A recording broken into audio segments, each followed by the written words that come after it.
Let's try to understand corruption as a union of incompatible partners. Below we have couple A and couple B.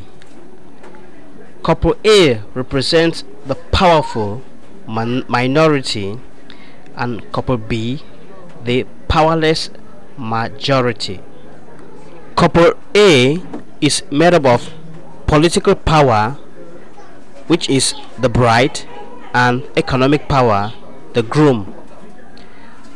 Now the two are married, that is, political power is married to economic power, the groom. And we say this union is made up of incompatible partners because it is simply a union based on greed. And when we talk of greed, we talk of gluttony, we talk of extravagancy, we talk of instability, we talk of self-indulgence, and all in all, we resume this as corruption.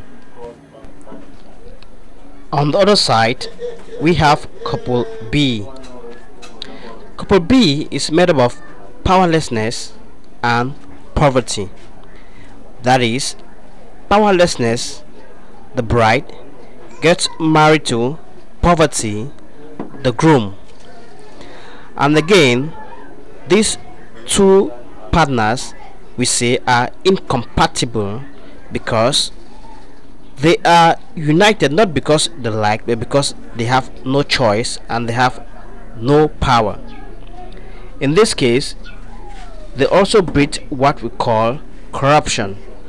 Corruption in the sense that they can't participate or have a say in any decision making in society. In this situation, we have society where corruption emanates from both the most powerful minority and the powerless majority. And we want to think that in order to solve this problem, we have to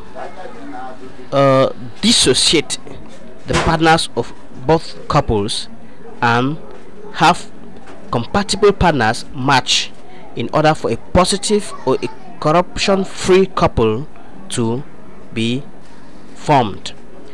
In this case, some divorce has to take place for us to solve the problem of corruption. That is, political power, the bride of economic power, has to divorce economic power and get married to poverty, who is the groom of powerlessness. And in the same vein, powerlessness, who is the bride of poverty, has to divorce poverty and get married to economic power, who is the unfortunate incompatible partner of political power. In this case, we will have a society where powerlessness is married to economic power and the political power married to poverty. Now we can talk of a fair society. A fair society because, as we can see, couple A is made up of compatible partners. Compatible partners because powerlessness, that is no political power, is married to economic power, the groom. And these compatible partners now form what we call a corruption-free society. Couple B also now is a union of compatible partners. Compatible partners because political power has finally met the real groom or the real match, that is poverty. And political power and poverty are compatible partners. Compatible partners because they will automatically form what we could know as a corruption free or less corruption in society. In this case, we can be rest assured that the growing gap between the minority most powerful and the majority powerless will certainly drop.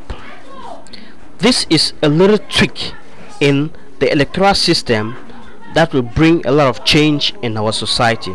a lot of change, because that growing gap that people have for many centuries have been finding it difficult to reduce will finally drop. And it will drop because people will now be responsible for their lives.